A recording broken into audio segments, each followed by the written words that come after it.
Reading with your kids. Hola, ni hao, konnichiwa, assalamu alaikum, shalom, mahaba, unamulwanji, namaste, jambo, bienvenidos. Hi, my name is Jedlie, and this is the Reading with Your Kids podcast, an iHeartRadio Best Kids and Family Podcast Award nominee. We are so delighted and so very honored that you join us in our mission to help all families grow closer through reading. Please be sure to tell all of your family and friends about the show. Tell your kids' teachers, their librarians, their principal, and please be sure to subscribe to the show on the iHeartRadio app, on Audible, Amazon Music, Spotify, Apple Podcasts, Good Pods, Podcast Addict, Ghana, Himalaya, wherever you find your podcasts. Join us right now from Belfast in Northern Ireland. Our guest is here today to celebrate his brand new book. It's called Cory and the Seventh Story. Please welcome to the show, Gareth Higgins. Hey, Gareth, how are you? Hi there. Good to be here. My co-author, Brian McLaren, sends his best wishes to everybody listening as well. I'm super excited to have you on. Please tell us all about Cory and the Seventh Story, please. Well, this is a book that's it has its genesis in a conversation that Brian and I had about 7 years ago about how to write about us versus them. This myth that's been with us for a very long time indeed, which perpetuates conflict between human beings, unnecessary conflict. And as you've mentioned, I come from the north of Ireland. We have been through a conflict transformation process, and we wanted to think about how could we talk to kids about this idea of separating ourselves from other people and dehumanizing them because of our perceptions of their differences. And particularly, how could we speak to children who themselves feel like they are marginalized or they are different, or, you know, maybe they are bullied or made fun of. We've all had that experience. And so it is a picture book for children and for their parents to read with them, but we think it's really for everybody. There's something significant here about how we grapple with this us versus them. You could call it us versus them thinking, but I don't actually think that a lot of thinking goes into it. It's more like a gut feeling that we then build our societies around. Yeah.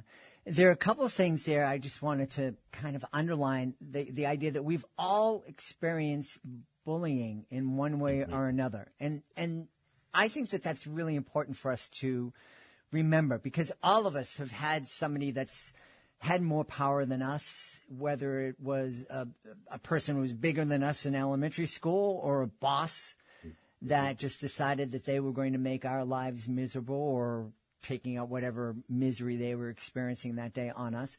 But we've all experienced it, and it's horrible. It's something that no one should go through. And I'm really happy that, you know, I'm a very elderly man, and, you know, I kind of grew up in an age where it's like, hey, it kind of helps you put hair in your chest, deal with that. Sure. You know, it's something, everybody goes through it. And it's like, yeah, well, you know, people used to go through, you know, malnutrition and, you know, all that kind of disease and stuff. We decided that, yeah, it's probably not something we should all have to go through. So I'm happy we're thinking differently. Yeah, and I mean, I understand the sentiment behind sticks and stones may break my bones, but names will never hurt me. But it's not true. Mm-hmm. It's just not true. And I mean, I remember being taught that. I think my grandmother would teach it. But what I remember about her teaching that to me was I felt loved and protected by her. Mm-hmm. And she was trying to help and trying to get me to say, look, don't listen to them. Don't believe what they're saying. And that is a useful message. I just don't think it's factual to say that names won't hurt us. The way we talk and the way we imagine the world actually does shape it. And the seventh story in Cory and the Seventh Story is a way of thinking about the world that helps us rethink who we are, what our place in the world is, and the kind of society that we could build. Mm-hmm. The other thing I want to touch on is you mentioned you're from Northern Ireland, and of course, I got in an awful lot of trouble shortly, not real shortly, but after 9/11. And, there's a lot of talk about the terrorists and terrorists this and terrorists that and terrorists of these people and terrorists of that people. And one of the things I mentioned in a conversation was I said, before 9/11, if you mention the word terrorist, you are usually talking about an Irish Catholic in Northern Ireland. And that didn't go over very well with all my Irish Catholic friends. And I'm Irish Catholic. But it was true. And that never made sense to me. I understand that, here we are, there are people, brothers and sisters fighting each other over religious differences. And the differences between those two religions, Anglican and Catholic, are like minute. It's really hard for somebody from the outside to go, what? What's the difference? It looks the same to me. But it just goes to, I think what you were saying is, if those two groups can find ways to hate each other, how can we, but on the good side is I'm hearing that things are better in Northern Ireland. Enormously so. And I think, if you made the point that if group, really the conflict in Northern Ireland isn't about theological differences. It's about questions of having a stake in society and having a sense of belonging and being treated well and fairness after many, many centuries of unfairness. And this, it's interesting you bring up the word terrorism because you've got to have a definition of that word. And one of my teachers here in the north of Ireland, one of the great peacemakers, has a definition that says that terrorism is any act that intends to create terror. Whoever does it is doing a terrorist thing.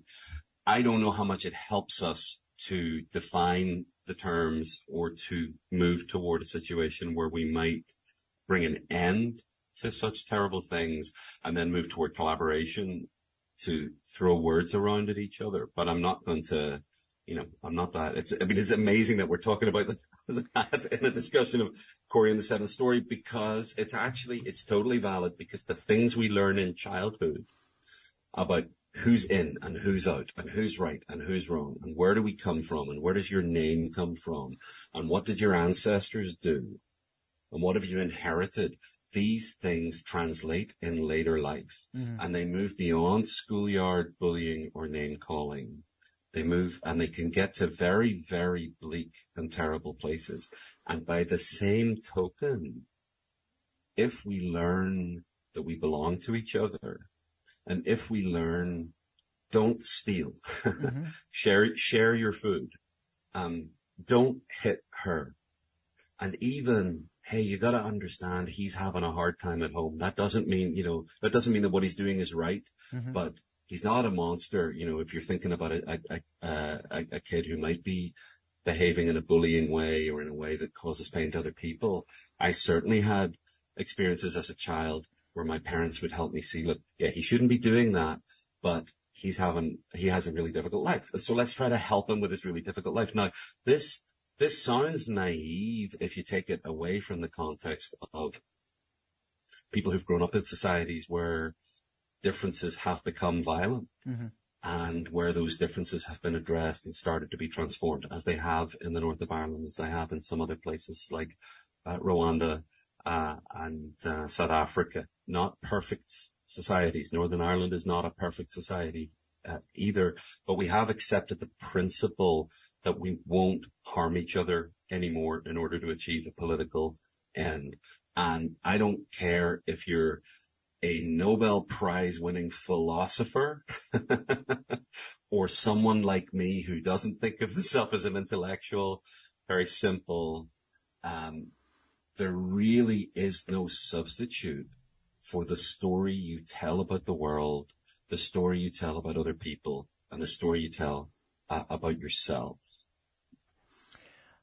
I love what you said a number of times, that we belong to each other. One of the other guests that we've had here on the show, Father Greg Boyle, who started the Homeboy Industry, the largest gang intervention program in the world, he uses the term radical kinship. And I think that they both are saying the same thing, that we are part of this beautiful, amazing human family. And if we can teach our kids that, no matter what our differences are, that we are first and foremost part of a beautiful human family, that we belong to each other, a lot of those things that seem so important to us kind of fall away. Oh, sure. And I mean, and also, like, if you tell a story about belonging to each other, that includes the table that we may be sitting at needs to get bigger, and the door needs to get wider. And we also do close the door sometimes if someone wants to come in and harm us. And so I do still belong to people who might want to harm me, and they still belong to me, but they can't come and sit at my table if they're threatening to harm me. Now, we might send people who are good peace negotiators or mediators to go out and talk to them. I don't want to abandon them in the wilderness. I mean, that's how the peace process in the north of Ireland was able to take place for years and years and years. There were hidden and secret dialogues with people who might be posing each other a threat. It was much later before those dialogues could happen in public, and that was after everybody had agreed on the principle of nonviolence. So, again, the reason I say that is because when people say things like we all belong to each other, some folk will respond with saying, well, that's naive. I understand why they think it's naive, but it's not naive if you look at the history of conflict resolution processes all around the world, where people who really did used to do the worst possible things to each other eventually came to ceasefires and built something more collaborative. And that also has its seed in the playground, in the schoolyard, because a word like love, we first hear that word when we're children. And a word like hate, we first hear that when we're school children. Most of us, the first time you ever heard somebody say, I'm going to kill them, was when you were a child, when someone was really angry or frustrated. They were like, I'm going to kill them. And they didn't mean that they were literally going to kill them. But these words, if we don't become conscious about them, they'll be turned inwards and create havoc in our lives, and they may lead us to become people who create havoc in the lives of others. But if we can become conscious about those good words, those empowering words, like love, like collaboration, like amends, like boundaries, if we can have a vision beyond ourselves, and if we have modeled for us people like, there's a character in Cory and the Seven story called Swift Horse, who's a poet who comes to town and teaches Cory the raccoon about building a wider table and inviting everybody to the party. And of course, like it's implied, if they come to the party armed and ready to hurt you, they can't come in. You got to leave your weapons at the door. But sometimes those weapons can just be nasty jokes, right? Or prejudiced statements. Yeah. We got to lay down those weapons and look each other in the eye and say, are you willing to commit to not doing anything to harm me? And then we can talk about our differences. But actually, before we talk about our differences, let's have a good meal together and see what happens then, because maybe the differences will become less important if we get to know each other, if we just enjoy each other's company first. And another thing that's really helpful is if we can collaborate on a project of mutual interest that serves the needs of people who are more vulnerable than we are. People going and building houses together for people who can't afford housing, or people working in a soup kitchen. I mean, those are two sort of cliched examples, but they are very real examples. When people who have big differences work together to help others, it's not that the differences disappear, it's just that they become less important. And we see that every time that there's a tragedy. I mean, I mentioned 9/11 earlier. The days after 9/11 here in the United States, there were no, very few differences. We were all working together, at least on the surface. We need to build back up, and we need to support each other. And Certainly we see that after storms and natural disasters and things like that. It would be nice if we could experience that on a, without the natural disaster. It's like the trick would be to be kind and courageous before the crisis. Yes. Or at least after the crisis has happened, to keep being that kind. And actually, and to my mind, I actually think that is how life is most of the time. Most people are peaceable and nonviolent toward each other. What we lack is a kind of an ongoing model in our society of storytelling that makes room for let's call them the most noble possibilities and the most life-giving possibilities for everyone, not where this side defeats the other side, but where honorable and common good oriented positions can all win. And even our worst enemies, whoever you might think your worst enemy is, can imagine the possibility they could belong there too. Again, as long as they agree to abide by the rule, don't harm anyone. And it would be naive if I said that's going to happen overnight. It would be naive if I pretended that that's what's happening everywhere all the time. Obviously, it's not. But truthfully, the people that I know who suffered the most in the conflict in and about Northern Ireland and in other places that I've been are often the people who are most committed to doing the work of building bridges. They're often the people who are most committed to, I wouldn't say put aside their suffering, because that's not what they're doing. Their suffering will always be real, but not turning their suffering into revenge and seeing the human being on the other side. I mean, hopefully what we do is we bring an end, or we reduce violence, we reduce the perpetration of harm. We don't say to a child, you've got to understand he's having a hard time at home and therefore he can say whatever he wants to you. Like you could be both opposed to the act of bullying and have compassion for the bully, as long as you're protecting the vulnerable person first. Yeah. It's not rocket science. It really isn't rocket science, but I'll tell you this, it is as credible as quantum physics. Love your neighbor as yourself is as intellectually rigorous as any intelligent science, literature, culture, or the best political formations we have. We just don't talk about it because it sounds cheesy. And that's really unfortunate. As we were talking, I had a flashback. I do educational magic shows here in the States, and there was one I was developing a new show, and typically I'll go in and talk to principals and teachers and say, I have this idea for next year, and what do you think about this? And one of the ideas I had was to start using the word love in my presentations, and I was amazed. I was blown away by the fact there were so many principals were saying, well, if you want to say I love meatballs or I love to dance, that's cool, but we love each other. Nah, that's very uncomfortable. And so I immediately proceeded to start using it in all of my shows. Because and what was the response when you used it? I have a lot of respect for educators, but were the principals right? No, were people uncomfortable? People, or did it turn out there were okay? there were certainly people who were uncomfortable with it, but the kids weren't. And because I always presented it with with that golden rule of love, love people the way you want them to love you. They want you to be loved, and kids can teach us a lot, actually, about how to be. And there's something, I'm sure there is some research on this, but we really need to look at what happens between childhood and adulthood, where we stop saying, don't steal, share your food, don't hit him, she's having a hard time at home. And it was a peace theorist called John Paul Lederach who kind of introduced me to this idea that something strange happens. These lessons that every sane parent would want their children to believe, but it's not how we behave as adults.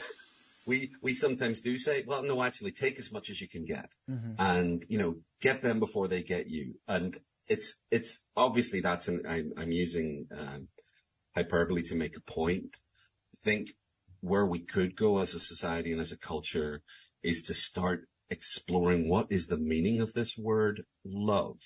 I think partly people feel uncomfortable because they associate it with romantic comedies, or they associate it with sentimentality, or they associate it with letting your guard down or being overly familiar with someone.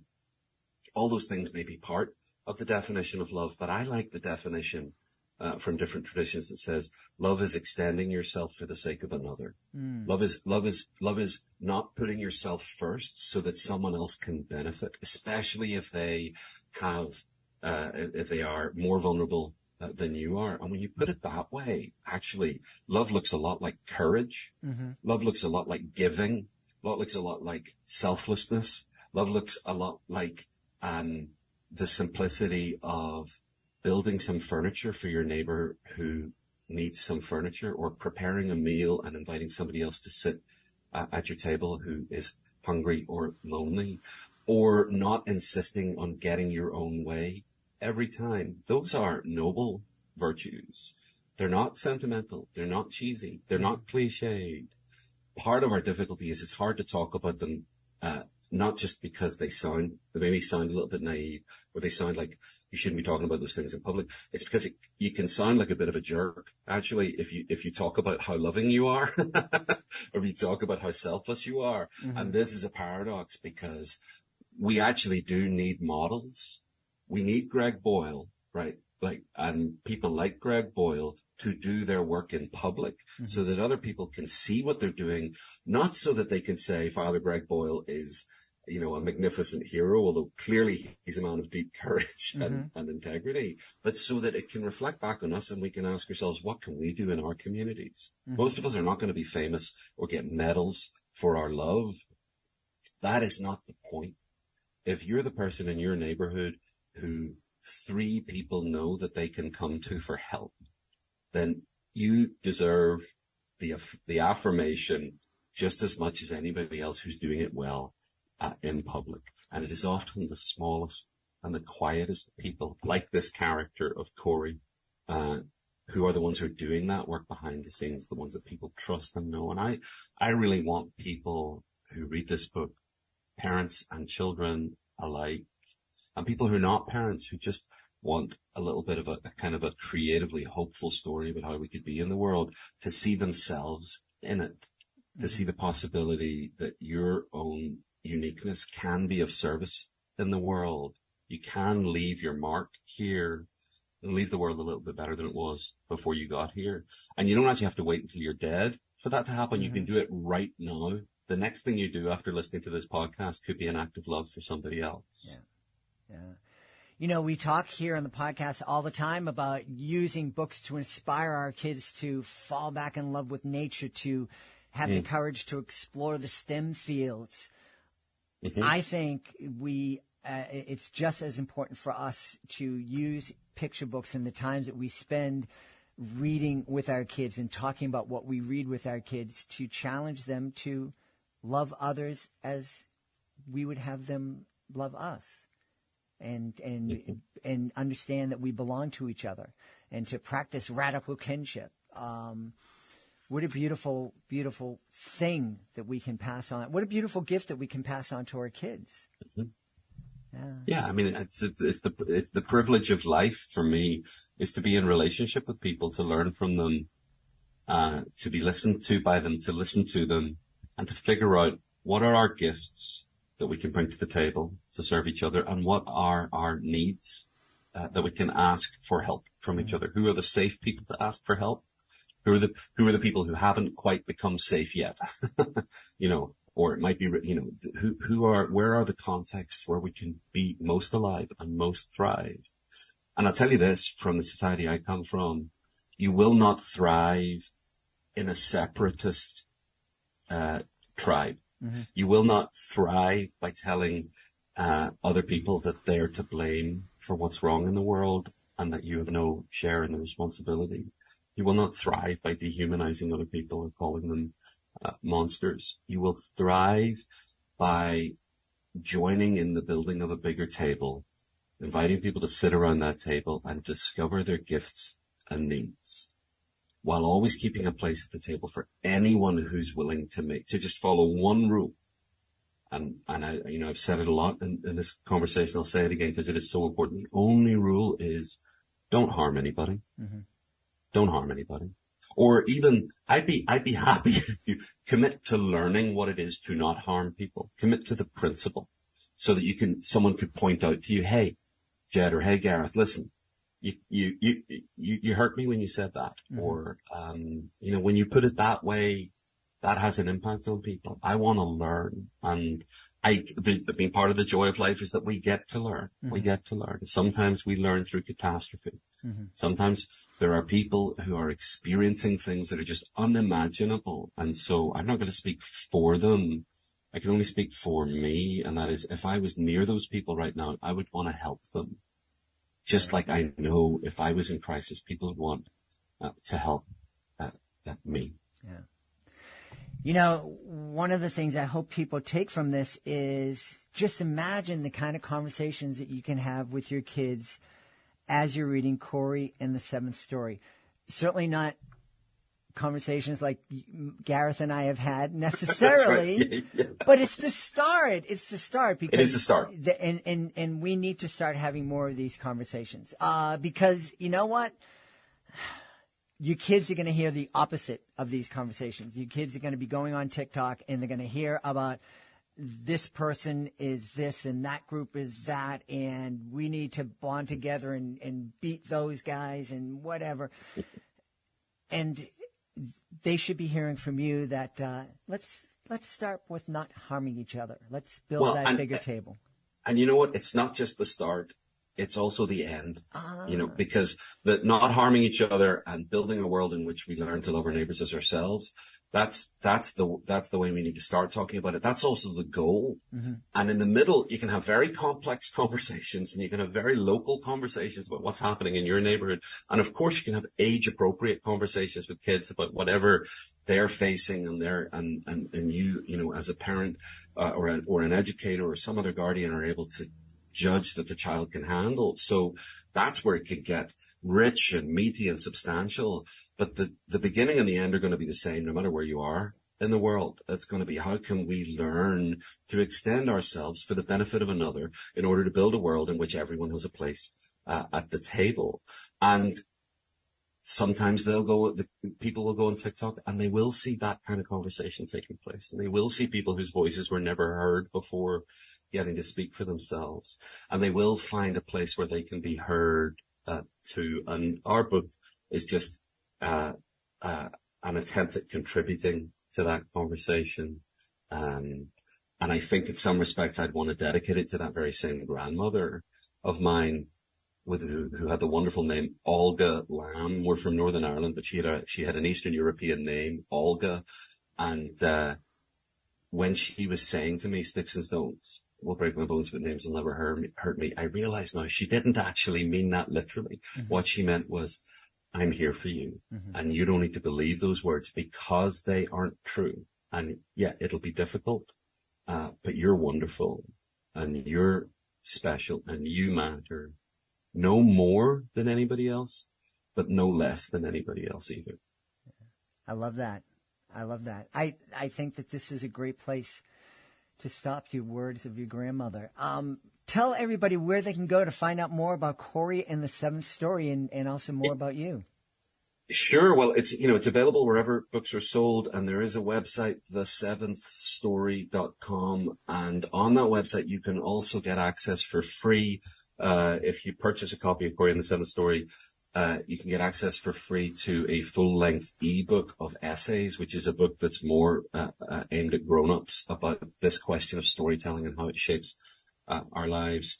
My co-author, Brian McLaren, you can find out about his work at brianmclaren.net, and you can find out about my work at garethhiggins.net, and be glad to hear from anybody who's exploring this kind of work to build creative bridges in a world that needs them. Amen. We've had a really powerful time speaking to the author, one of the authors of Cory and the Seventh Story. Our guest has been Gareth Higgins. Gareth, thank you so much for this conversation. My pleasure. Thanks for having me. We hope you've enjoyed this episode of the Reading with Your Kids podcast and will join us for the next exciting episode of the show. We are so grateful that you're part of our beautiful Reading with Your Kids family. We'd love for you to connect with us on social media, facebook.com/readingwithyourkids, at Reading with Your Kids on Instagram, at Jedlie Magic on Twitter. If you are on LinkedIn, please connect with Jed Doherty. We also have a Reading with Your Kids page on LinkedIn. We would love for you to visit our website, readingwithyourkids.com. Authors, click on the Authors Click Here button to find out how you can be a guest here on the show. Find out how we can help you celebrate your book with the world. And also, parents, please be sure to visit readingwithyourkids.com to download our free online magazine. Hey, we want to thank the folks who made today's show so wonderful. Of course, we want to start by thanking our amazing guest. I also want to thank my team, Fatima Khan, Rory Grady, Chris Doherty, Ann O'Leary, Soji Franklin. I want to thank my beautiful wife for all the support she gives me. Most of all, we all want to thank you. Thank you so much for taking the time to join us today. And thank you so much for taking the time to make the world a better place by reading with your kids. I'll be looking for you in the next edition of the Reading with Your Kids podcast.